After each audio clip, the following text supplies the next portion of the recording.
이 시대의 가장 큰 위기는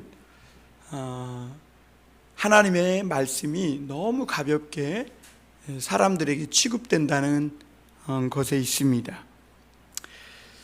이것은 어떻게 보면 설교자들의 소명에 문제가 있는 거죠.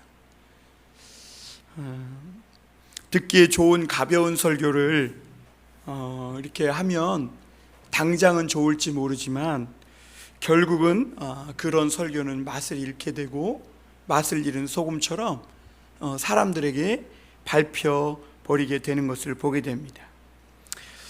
오늘 우리가 읽은 이 말씀은 이스라엘에 참 문제가 많은 것을 보게 됩니다. 그런데 그때 이스라엘의 문제나 오늘 우리의 문제가 무엇이냐면 돈이 없고 우리가 못 살고 이런 것이 문제가 아니에요. 가난하고 못 먹어서 이런 문제가 아니라 오히려 너무 잘 살고 너무 화려하고 멋있고 마치 여름 과일처럼 너무 탐스럽고 겉으로는 멋있어요. 그런데 그 마음과 중심이 너무 골아서 부패해서 먹을 수 없는 과일처럼 되었다는 데에 있음을 보게 됩니다. 오늘 하나님은 아모스에게 뭔가를 보여주세요. 그러면 물으세요. 내가 보는 것이 무엇이냐?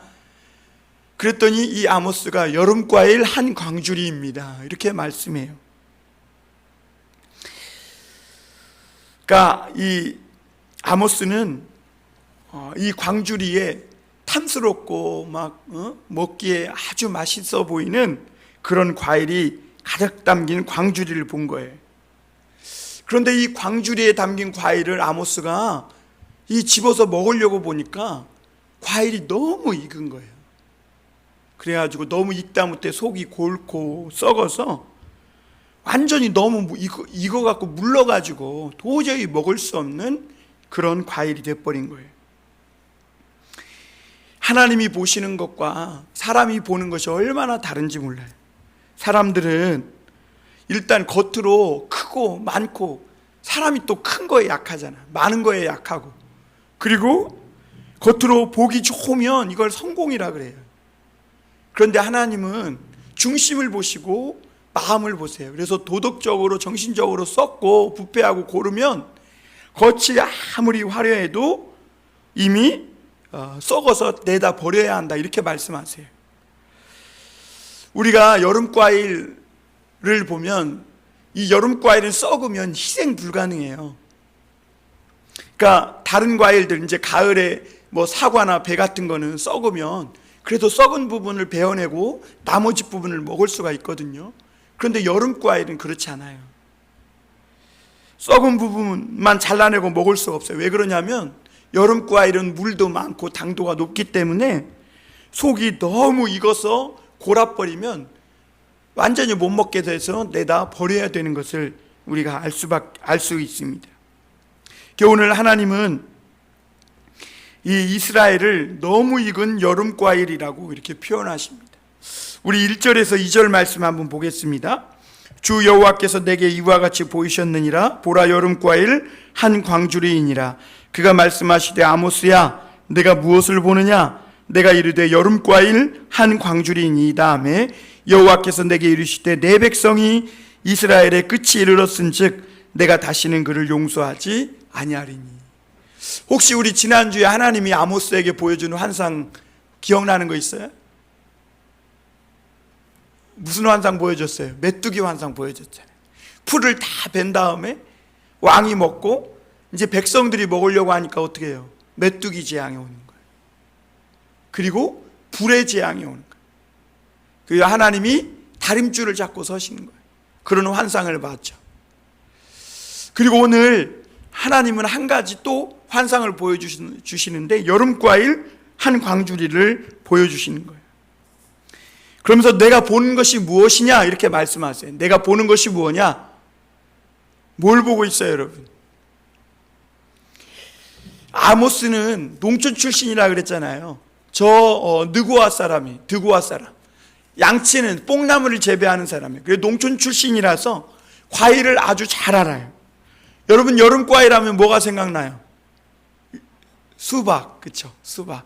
그리고 참외, 수박, 참외 이런 것들이 생각나요. 이런 과일들의 특징은 뭐냐면 물기가 많고 당도가 높아요. 그래가지고 시원하게 해서 차게 해서 먹으면 엄청 맛있죠. 그런데 우리가 마트에 가서 수박을 고를 때 가장 신경 쓰이는 것이 뭐냐면 겉은 거의 다 비슷비슷한데 이 속이 어떤지가 몰라. 그래서 뭐 두드려 보기도 하고, 어떤 사람은 줄무늬가 있나, 어떤 사람은 배꼽이 잘생겼나 못생겼나, 꼭지가 뭐 시들었냐 안 시들었냐, 이 별걸 다 확인해. 왜냐하면 겉은 그럴듯한데 속이 어떨지 모르기 때문에 그래요. 그래서 어떨 때는 겉은 너무 그럴싸해서 딱 사와가지고 수박을 먹으려고 딱 쪼개보면 안이 완전히 골아버린 게 있어요. 그럴 때 우리는 속은 기분이 드는 거죠.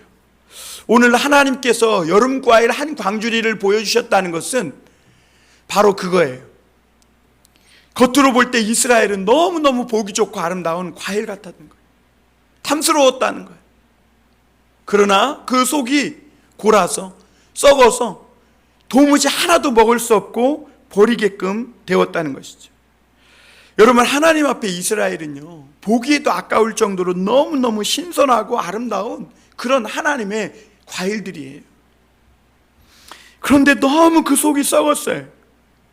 겉으로는 뜨겁게 신앙이 잘 믿는 것 같이 좋은 줄 알았는데, 그래서 그들이 복을 받고 경제도 좋아지고 다 잘 먹고 잘 사는 것 같은 줄 알았는데, 하나님께서 막상 그들의 중심을 보고 마음을 보니까 정신이 다 썩은 거예요.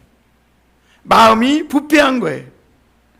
도저히 먹을 수 없는 마치 골아 썩은 그 속이 냄새나는 그런 실과, 여름 실과와 같았던 것입니다. 그런데 여러분, 하나님이 그런 이스라엘 보고 하나님만 화가 나신 게 아니라 이스라엘 자신도 속은 거예요. 이스라엘 자신도 차라리 겉으로도 못 살고 삶이 비참하고 힘들면 자기들에게 무슨 문제가 있다는 것을 알 텐데, 겉으로 너무 잘 살고 부족한 것이 없으니까 자기들에게 아무 문제가 없다고 생각되는 줄 아는 거예요. 사람은 절대로 외모로 알 수 없다는 거죠. 에레미야 17장 9절에 보면 만물이 거짓되고 심히 부패한 것은 사람의 마음이라 누가 능히 이를 알리오마는 그랬어요. 옛날 어른들도 10길 물속은 알아도 한 길 사람 속은 모른다 그랬어요. 어떤 사람은 이렇게 보면 너무 잘생기고 너무 깨끗해 보여요. 그런데 실제로는 그 삶이 굉장히 더럽고 추한 사람이 있어요. 연예인들도 보면 어떤 사람은 너무 막 겉으로는 멋지고 예쁘고 깨끗해 보이고 정말 그 삶이 아주 산뜻할 것 같이 보이는데, 어느 날 뉴스에 보면 그 사람이 얼마나 정말 추악스럽게 살았는지를 알 수가 있어요. 여러분, 그리스도인들도 마찬가지예요. 어떤 사람은 신앙이 매우 좋고 하나님의 축복을 많이 받은 것 같은데 실제로 위기 앞에서 보면 신앙이 전혀 없는 사람들을 볼 수가 있어요. 그러니까 이런 사람들은 다 뭐 하는 거냐? 자신을 속이는 거예요. 자신을 속이는 거. 여름 과일은요, 히브리어로 케이츠라고 그래요. 케이츠. 그것은 히브리어로 캐치라는 끝장이라는 말과 비슷해요. 그러니까 언어 유희를 하는 거예요. 우리나라처럼 언어 유희를. 그래서 하나님께서 이 아모스에게 여름 과일을 이렇게 떡하니 보여준 것은 뭐냐면 이스라엘이 끝장났다는 거예요. 이제 이스라엘은 끝이라는 거야. 그것을 말씀하고 있는 거예요. 이스라엘에 이제는 모래시계가 다 됐다는 거예요. 여러분, 우리가 분명히 기억해야 될 것이 뭐냐면 하나님은 이 세상의 모든 살아있는 것들의 시간을 재는 분이라는 거예요. 하나님이 너 끝이야 그러면 끝인 거예요. 여러분, 하나님이 끝이야 그러면 끝인 거예요. 여러분, 축구 경기도요, 아무리 열심히 공을 차고 골대 앞에 갔어도 심판이 휘슬을 부르면 더 이상 활동을 그만둬야 돼. 그리고 승리와 패배가 거기서 나뉘어지는 거예요. 시험도 어때요? 열심히 시험 문제를 풀어요. 그런데 종이 땡땡땡 울리면 어떻게 되는 거예요? 더 이상 문제를 고치지를 못해요. 시험지를, 답안지를 내야 제출해야 하는 거예요. 그리고 점수가 나오는 것이죠. 여러분, 하나님은 이스라엘에게 그동안 시간을 충분히 주셨어요. 그리고 수많은 선지자들을 보내서 하나님의 말씀을 계속해서 들려주셨고, 하나님이 이 이스라엘을 얼마나 사랑하시는지, 그들이 하루라도 빨리 그 잘못된 행위와 하나님이 아닌 다른 욕심과 우상과 다른 신을, 자기의 배, 이 배를 섬기는 이 욕심의 신, 우상의 신을 섬기는 그런 죄로부터 돌아오기를 바라신 것이죠. 그런데 이스라엘이 하나님이 아주 맛있는 탐스러운 과일이었는데 맛이 완전히 변해버리고 변질되고 썩은 거예요. 그래서 하나님은 더 이상 희생 불가능한 것을 깨달으시고, 이제는 이 여름과일, 너무 익어서 물러 터진 이 여름과일과 같은 이스라엘을 이제 끝장이다, 절대로 내가 용서하지 않겠다. 하나님은 그래서 여름과일, 겉으로는 굉장히 탐스러워 보이지만 속으로는 완전히 썩어서 부패해서 골아서 먹지 못할 이 과일을 이제는 끝장이다, 내다 버려버리겠다라고 주님이 말씀하신 것이죠. 여러분, 그동안 하나님은 이스라엘에게 신선한 은혜를 많이 주셨어요. 여러분, 하나님의 은혜는요 얼마나 신선한지 몰라요. 아침마다 새롭고 늘 새롭다 그랬어요. 주님의 은혜가 늘 새롭다. 그런데 이스라엘은요 그 하나님의 은혜를 자꾸 욕심으로 바꾸는 거예요. 자기 야망을 이루는 수단으로 바꾸는 거예요. 하나님의 은혜를 업신여기고 값싼 은혜로 여기는 거예요. 하나님이 은혜를 주시니까 그것을 남용해서 자기 마음대로 무슨 일을 해도 다 은혜로 덮어질 것처럼 하나님의 이 놀라우신 은혜를 값싼 은혜로 짓밟아 버린 것이죠. 그래서 하나님은 이 아모스에게 여름과일을 보여주면서 이스라엘 너 끝이야, 이제는 내가 돌이키지 않을 거야 라고 말씀하시는 거예요. 여러분, 왜 그러면 하나님이 이렇게 이스라엘에게 끝이라고 말하는가? 하나님의 은혜를 저버리면요 더 이상 회복할 방법이 없어요. 여러분, 하나님이 죽은 자를 어떻게 살리는 줄 알아요? 은혜를 주어서 살리는 거예요. 그것을 감리교회에서는 선행은총이라고 해요. 선행은총. 같이 해볼까요? 선행은총. 하나님은요 우리가 구하기도 전에 먼저 무한한 은혜를 부어주세요. 그런데 우리 인간이 그 하나님의 은혜를 저버리고 자꾸 등한히 여기면 하나님도 더 이상 회복할 길이 없어요. 그래서 히브리서 2장 1절 3절에 보면 이런 말씀이 있어요. 그러므로 우리는 들은 것에 더욱 유념함으로 우리가 흘러 떠내려가지 않도록 함이 마땅하니라. 천사들을 통하여 하신 말씀이 견고하게 되어 모든 범죄함과 순종하지 아니함이 공정한 보응을 받았거든 우리가 이같이 큰 구원, 이 은혜를 등한히 여기면 어찌 그 보응을 피하리요 그랬어요. 그러니까 우리가 하나님이 주시는 이 은혜를 흘려 떠내버리지 않도록 조심해야 된다. 하나님이 주신 이 큰 은혜를 등한히 여기면 그 보응이 어떠하겠느냐. 그러니까 하나님의 은혜를 저버리면요 답이 없는 거예요. 답이. 그리고 히브리서 10장 26절 28절 29절에도 보면 이런 말씀이 있어요. 우리가 진리를 아는 지식을 받은 후 짐짓 죄를 범한 즉 다시 속죄하는 제사가 없고, 진리를 아는 지식을 받은 후에요 다시 짐짓 죄를 범했다는 거, 의도적으로 죄를 범하는 거예요. 하나님의 진리를 아는 지식을 갖고도, 하나님의 은혜를 받고도 이것이 죄인 줄 알면서도 의도적으로 악하게 그 죄를 짓는 거예요. 그러면 어떻게 하는 거예요? 다시 속죄하는 제사가 없다. 왜? 다시 예수 그리스도를 십자가에 못 박아 죽이는 것과 같다는 거예요. 예수 그리스도께서 십자가에 못 박히심으로 그 은혜로 우리가 구원을 받았는데, 우리가 그 죄인 것을 알면서도 또 그 죄를 맘먹고 의도적으로 죄를 지으면 그것은 예수님을 다시 십자가에 못 박아 욕보이는 것과 같다는 거예요. 그러니까 더 이상 예수님으로 인해 드린 하나님의 구원의 제사가, 희생 제사가 그 은혜가 효력이 없는데 어떤 제사로 그 사람을 속죄할 수 있겠느냐라고 말씀하고 있는 거예요. 그러면서 히브리서는 나아가서 이렇게 말합니다. 모세의 법을 폐한 자도 두세 증인으로 말미암아 불쌍히 여김을 받지 못하고 죽었거든 하물며 하나님의 아들을 짓밟고 자기를 거룩하게 한 언약의 피를 부정한 것으로 여기고 은혜의 성령을 욕되게 하는 자가 당연히 받을 형벌은 얼마나 더 무겁겠느냐 너희는 생각하라. 그러니까 모세의 이 율법도 등한히 여긴 자가 두세 증인으로 인해서 죽임을 불쌍히 여김을 받지 못하고 죽었는데 하물며 이 하나님의 거룩한 성령으로 말미암아 주신 은혜를 이것을 가볍게 여기고 우습게 여기고 등한히 여기고 그러면 얼마나 그 죄가 무겁겠느냐라고 말하고 있는 거죠.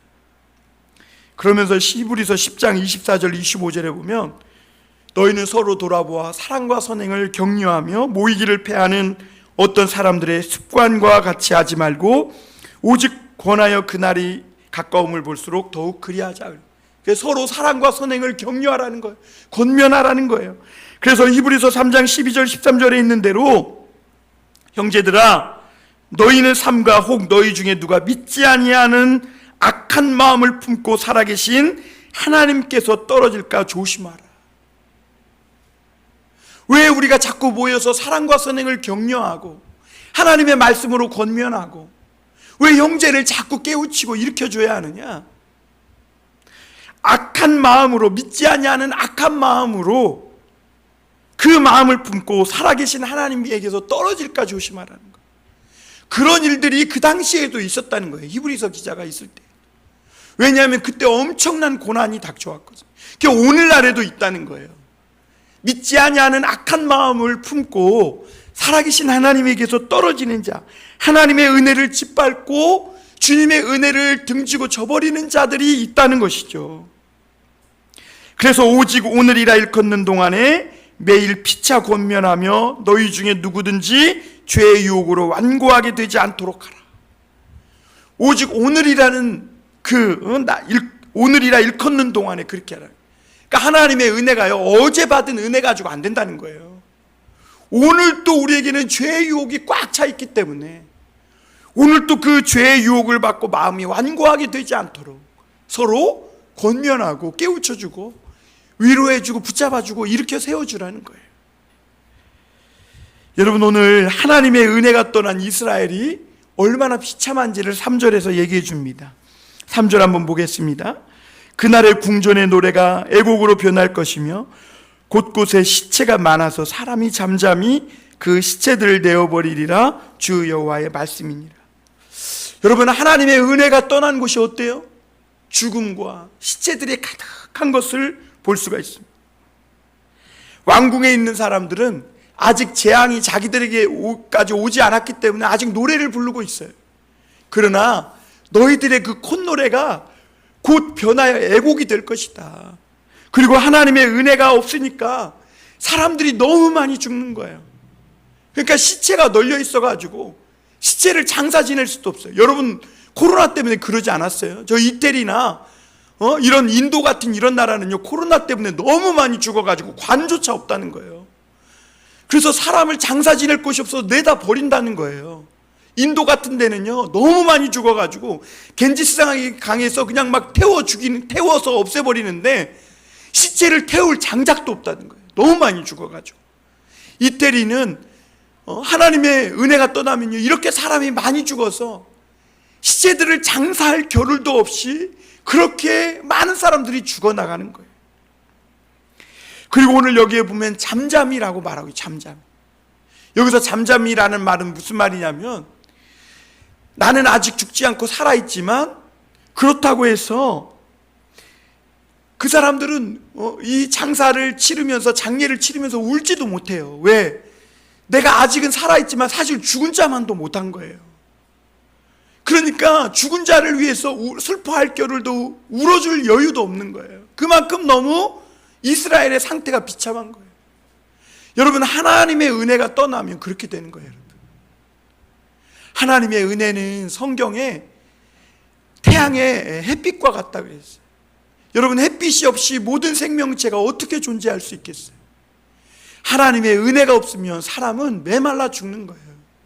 하나님의 은혜가 없으면 오늘 하나님 앞에 이 세상에 살아있을 자가 아무도 없는 거죠.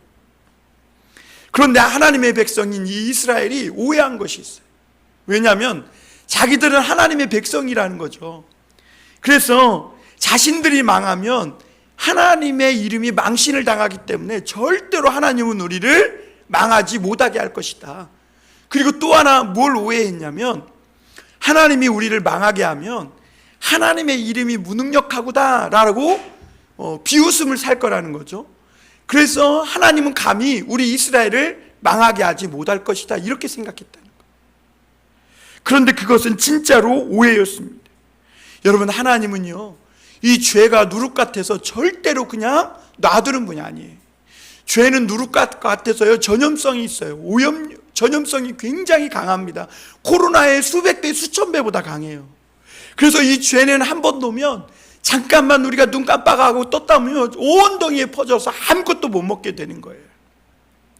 여러분, 여름 과일이 어떤지 아세요? 여름 과일은요, 하나가 썩기 시작하잖아요. 그럼 그 주변이 다 썩습니다.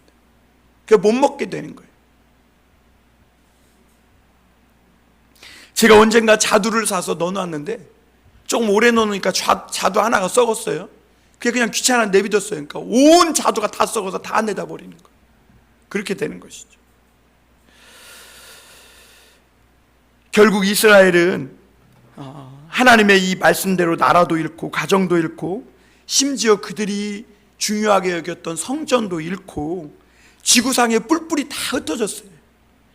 그래서 하나님의 백성으로서 맛을 잃은 그 하나님의 은혜를 저버린 그 결과가 어떤지를 온 세계 사람들이 다 목도할 수 있게 된 것이죠.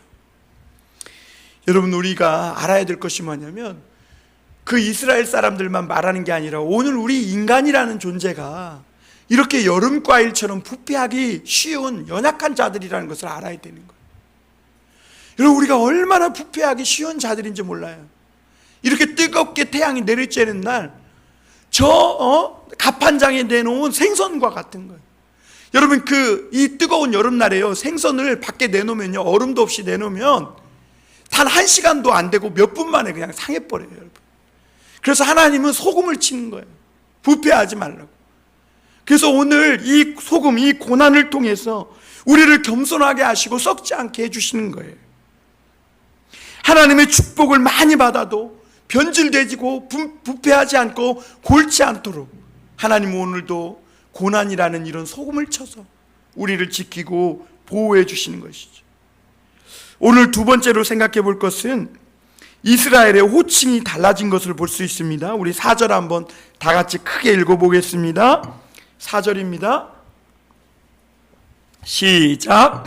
가난한 자를 삼키며 땅에 힘없는 자를 망하게 하려는 자들아, 이 말을 들으라.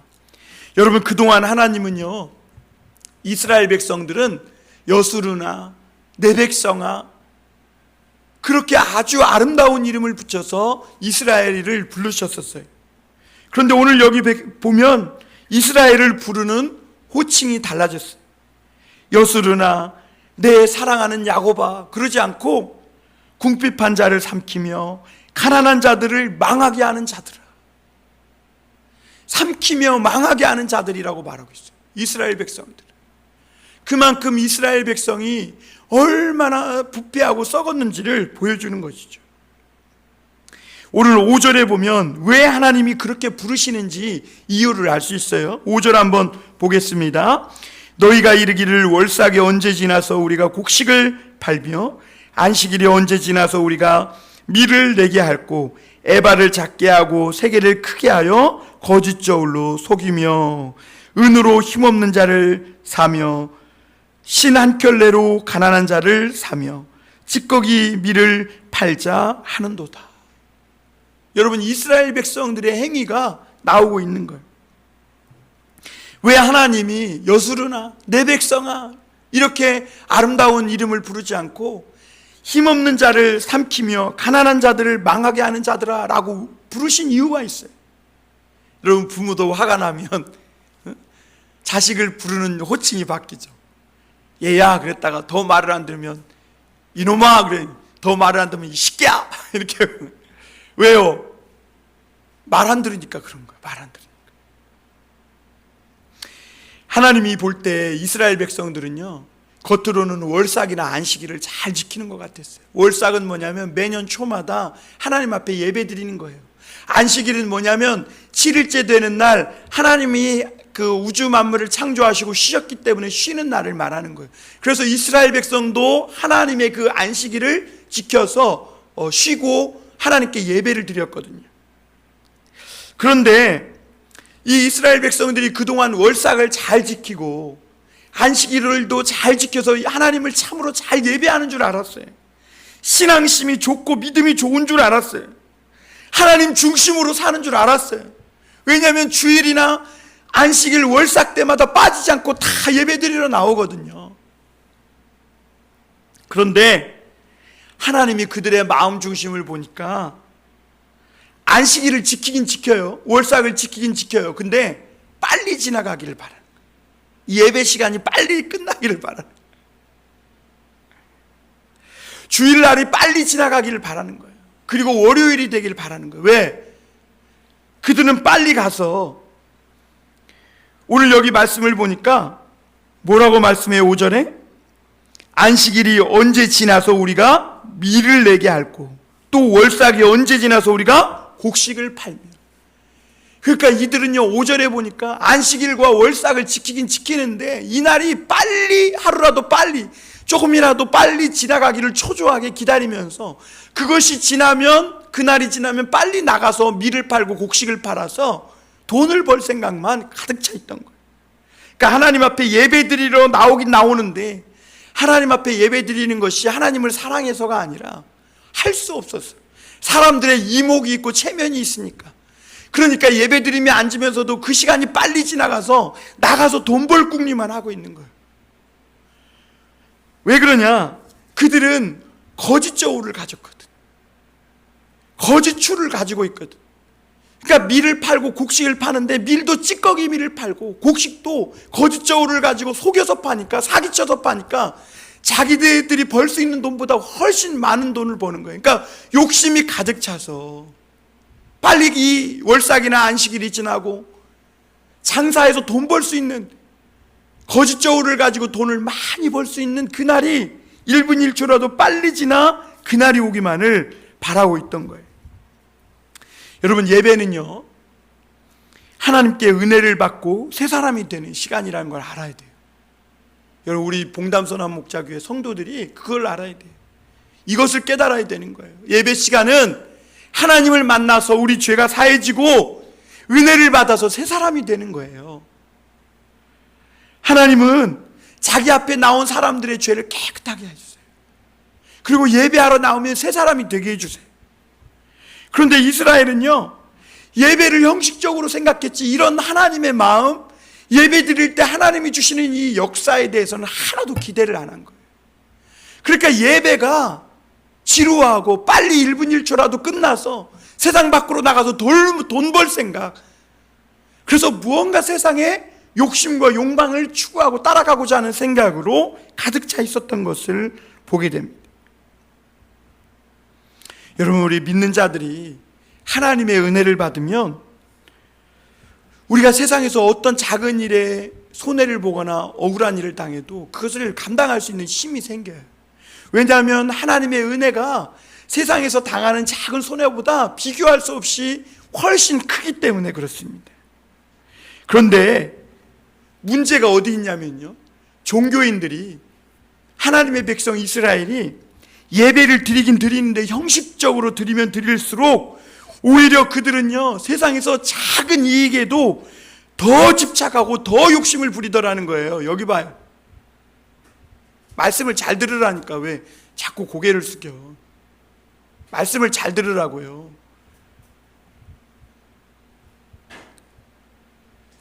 예배를 형식적으로 드리면 안 돼. 그러면 세상에서 더 나쁜 놈 된다고. 종교적으로, 이런 의식적으로 종교 행사 끝나면 세상에선 더 욕심쟁이가 되고 더 나쁜 놈이 되고 더 법을 어기는 그런 미친 사람이 되는 거예요, 여러분. 예배를 바르게 드려야 돼. 바른 마음으로 하나님 앞에 바르게 나가야 되는 거예요. 그거를 잃어버리니까 오늘날 종교인들이 교회에 나와서 예배는 드리는데 세상에서는 엉터리로 사는 거예요. 오늘 하나님이 오늘 그걸 가르쳐주고 있는 거야. 이스라엘 백성들이 형식적으로는 예배를 잔뜩 월삭도 드리고 안식일도 지키는데 마음은 하나님에게서 전혀 없고 형식적으로만 지키니까 세상에서는 작은 손해도 안 보고 더 욕심부리고 더 집착하고 더 나쁜 놈이 되고 더 욕심쟁이가 되고 사기치고 거짓말하는 사람이 되는 거예요. 세상 사람보다 더 오히려 이게 자기를 속이고 하나님을 속이고 자기가 스스로 자기를 속이는 거예요, 여러분. 5절에 그래서 하나님이 뭐라 그래요? 저들이 저울을 속여서 정직하지 않게 돈 벌었다 그러잖아요.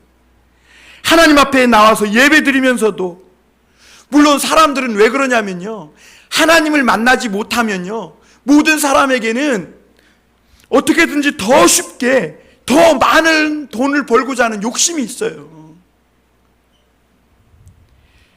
그런데 그런 죄의 욕망, 죄의 유혹을 하나님의 은혜가 이기게 해주는 거예요. 하나님의 은혜가. 우리 모두가 다 하나님을 만나지 못하면요, 누구든지 다 땀을 흘리지 않고 땀 한 방울 흘리지 않고 많은 돈을 벌고 싶은 일확천금을 가지고 싶은 욕심이, 죄의 욕망이 있는 거예요. 그런데 하나님을 만나고 하나님의 은혜를 받으면, 주의 말씀이 심령에 임하면 이런 죄의 유혹을 이길 수 있는 은혜가, 힘이, 능력이 생기는 거예요. 그것이 하나님으로부터는 힘이고 능력인 거예요, 여러분. 그리고 진정한 이렇게 믿는 자들의 복이 뭐냐면, 그렇게 하나님의 은혜를 받고 나면 하나님이 나를 책임지신다는 확신이 와요. 그래서 내가 남을 속이는 이 거짓 저울이나 거짓 추를 가지고 속이지 않아도, 다른 사람을 속이지 않아도 하나님이 얼마든지 나를 축복해 준다는 믿음의 확신이 생겨요. 그리고 설령 그렇게 하지 않는다 해도 하나님을 내가 믿고 하나님을 아는 것만으로도 세상에 무엇과도 비교할 수 없는, 내가 축복을 받은 사람이라는 확신이 생기고 진짜 가치 있는 사람이 되는 거예요. 가난하고 없어도 힘들어도 정도를 걷는 하나님의 사람이 되는 거예요. 어떤 사람은 자기들이 잘 살고 돈 많이 버는 그런 것을 자랑하는 재미로 사는 사람이 있어요. 그게 아무 유익이 없는 거예요, 여러분. 우리가 은혜로 변화되어서 하나님 앞에 영원히 가치 있는 사람이 되는 것이 진짜 복이지, 내가 세상에서 돈 많이 번다고 이런 거 자랑하는 재미로 사는 사람, 그런 사람은 하나님이 그러면 끝이야. 아무것도 아닌 거예요, 여러분. 하나님은 우리가 하나님이 주신 것으로 자꾸 채우길 원해. 하나님의 말씀으로 채우고 은혜로 채우고, 우리 인생이 하나님의 은혜로, 말씀으로 채워지길 원하는 거예요. 하나님은 오늘 7절에 보니까 성공한 자의 편에 서지 않고 가난한 자의 편에 서서 야곱이 영광스럽게 생각하는 것을 절대로 그냥 잊지 않겠다고 말씀하세요. 8절 볼까요? 7절 볼까요? 여호와께서 야곱의 영광을 두고 맹세하시되 내가 그들의 모든 행위를 절대로 잊지 아니하리라. 야곱은 자기들의 영광스럽게 생각했어요. 그렇게 거짓 저울로 막 속여서 돈 벌고 힘을 가지고 다른 사람을 짓밟고 신할결에 팔고 자기 힘을 자랑하고 이것을 영광 삼아서 생각했어요. 그러나 하나님은요, 그들이 생각하는 그런 영광, 세상에서 높아지고 힘이 있다고 자랑하는 그런 것들 절대로 그냥 두지 않겠다는 거예요. 그들의 소행을 철저히 따져서 하나님이 다 심판하겠다 말씀하시는 거예요. 여러분, 우리가 알아야 될 것이 뭐냐면, 하나님을 믿는 자들이 타락하잖아요. 그러면 그냥 망하고 그냥 타락하는 정도가 아니라 하나님의 모든 축복을 빼앗기고요, 세상에서 세상 사람들보다 더 심한 죄의 노예가 된. 마지막으로 하나님은 말씀에 기근이 있을 것이라고 이렇게 이스라엘을 경고하세요. 여러분, 하나님이 주시는 재앙 중에 가장 큰 재앙은 물이나 양식이 없는 그런 기근과 같은 재앙이 아니라 하나님의 말씀을 듣지 못하는 기근이, 하나님의 말씀이 들려지지 않는 것. 오늘 하나님은 말씀하세요. 보라, 날이 일지라 그랬어요. 엄청난 재앙의 날이 온다는 거예요. 그 엄청난 재앙의 날이 뭐냐? 메뚜기 재앙도 아니고 물이 없어도 아니고 양식이 없어서 줄인 그런 기근도 아니라는 거예요. 그 기근, 엄청난 재앙의 날이 오는데 그 기근은 무슨 기근이냐? 하나님의 말씀을 듣지 못한 기근이다. 더 이상 하나님이 보호자가 되주지 않겠다고 선언하시는 것이죠. 사람들은 이런 말씀 들으면 콧방귀 껴요. 하나님의 말씀을 듣지 못한 것이 뭐가 기갈인가? 오늘 그냥 유튜브 틀고 그냥 들으면 되지 않나 이렇게 생각해요. 그런데 여러분, 진짜 이스라엘 백성들은요 700년 동안 하나님의 말씀을 듣지 못했어요. 하나님께서 보내주시니 선지자를 보내주시지 않았어요. 그리고 또 그들의 마음이 차돌보다 더 단단해져서 하나님의 말씀이 불같이 막 쏟아지는데도 들리지 않아. 하나님의 말씀이요 1도 안 들립니다. 여러분, 1도 안 들려요. 그래서 예수님은 하나님의 말씀을 하시면서 귀 있는 자들은 성령이 하시는 말씀을 들으라 그랬거든요. 아무에게나 들리는 게 아니에요. 오늘 우리에게 가장 큰 축복이 뭐냐면 하나님의 말씀이 한 문장이라도 내 귀에 들리고 내 마음에 박힌다면 그것보다 더 큰 축복이 없는 거예요. 그래서 내 마음이 무언가 하나님의 말씀을 쫓아가야 되겠다. 내 삶이 변해야 되겠다. 내가 새로운 출발을 해야 되겠다. 아, 내가 이런 죄인이었구나. 하나님 앞에 내 모습을 보고 회개하고 돌이켜야 되겠다라고 결단하는 마음이 조금이라도 든다면 그 사람은 엄청난 큰 축복을 받은 거예요. 사람은 하나님의 말씀을 들어야 살아요. 그래서 예수님도 사람이 떡으로만 사는 것이 아니요 하나님의 말씀으로 산다 그랬어요. 이스라엘 백성들이 광야에서 40년을 산 것은 그들에게 양식이 있고 물이 있어서 산 게 아니라 하나님의 말씀이 있기 때문에 산 거예요. 그래서 말씀이 있는 대로 가니까 거기에 만나가 내리고 말씀대로 반석을 치니까 물이 솟아나고 하나님의 말씀을 듣고 말씀을 받았다는 것은 곧 하나님을 모시는 거예요, 여러분. 그래서 말씀을 잘 들어야 돼요. 이 시간에 말씀을 듣는 것은 하나님을 듣는 거예요, 지금. 왜냐하면 요한복음에 보면 태초에 말씀이 계시니 그 말씀은 곧 하나님이시라 그랬거든. 말씀이 육신이 되어 오신 분이 예수님이신 거예요. 말씀 시간에 딴 생각하면 안 돼. 우리가 다른 시간에는 몰라도 이 말씀 시간에만큼은 우리의 온 마음과 정신을 집중해서 하나님이 내게 하시는 말씀을 들으려고 하나님과 내 영이 영과 영이 만나고 하나님의 마음과 내 마음이 만나야 되는 거예요. 내 눈이 하나님의 눈빛과 마주쳐야 되는 거예요. 오늘 12절에 보면 말씀을 듣지 못한 이스라엘 백성들이요 얼마나 비틀거리며 갈급해하는지 동에서 서까지 비틀거리며 가도 말씀을 구하지 못한다 그랬어요.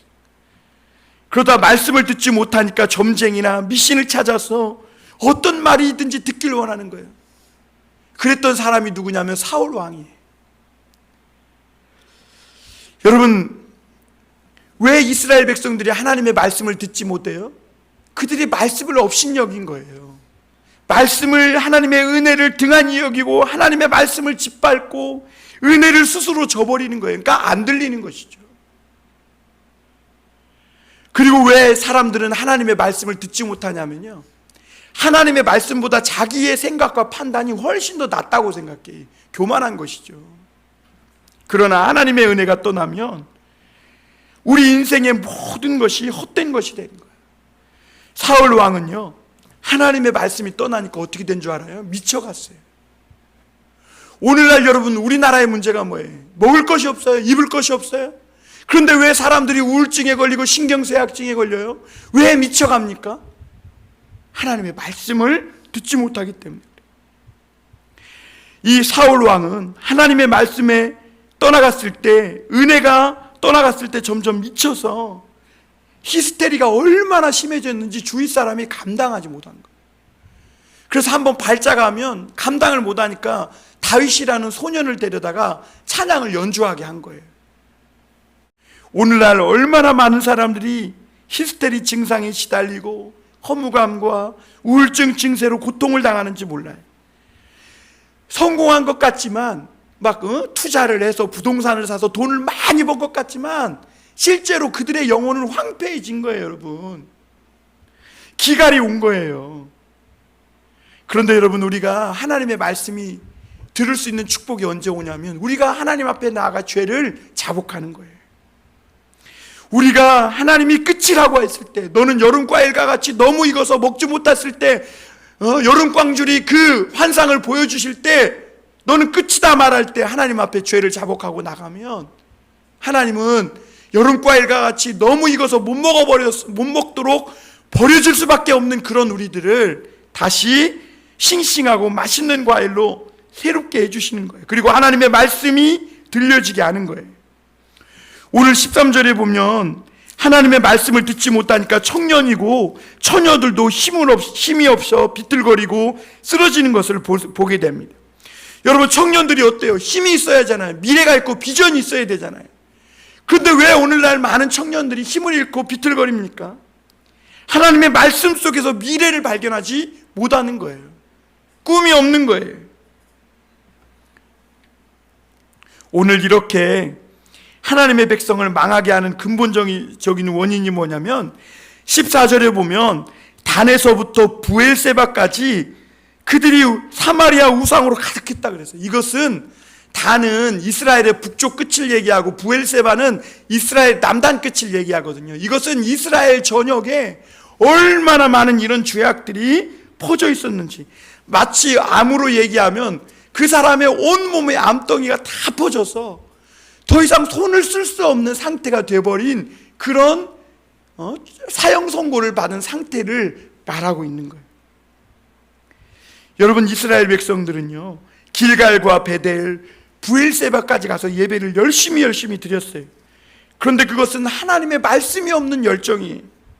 욕심으로, 야망으로 그렇게 욕심을 쫓아, 우상을 쫓아 마치 이 세상에서 성공하는 것이 하나님의 축복받은 것이냐, 그렇게 하나님의 은혜를 자기 성공의 도구로 삼으려고 한 것이죠. 그런데 하나님은 결코 속지 않으신다는 것이죠. 그래서 여름 과일과 같이 너무 익은, 속이 골아서 썩은 그 과일을 버리신다고 말씀하시는 거예요. 사랑하는 성도 여러분, 우리가 하나님의 말씀을 붙들어야 합니다. 말씀의 은혜를 받지 못하면 결국은 우리 영혼은 고갈을 느끼고 실족할 수밖에 없고, 세상에서 세상 사람들과 똑같이 세상 부러워하다가 그렇게 지옥으로 떨어질 수밖에 없는 거예요. 우리가 세상을 부러워해야 할 이유가 없어요. 하나님이 주시는 말씀, 이 은혜, 이 축복으로 충분하다는 거죠. 오늘 그 은혜와 축복을, 그 말씀을 붙드시고 하나님이 주시고자 하는 진정한 축복을 누리며 사는 저와 여러분이 되시기를 주님의 이름으로 축원합니다. 기도하겠습니다.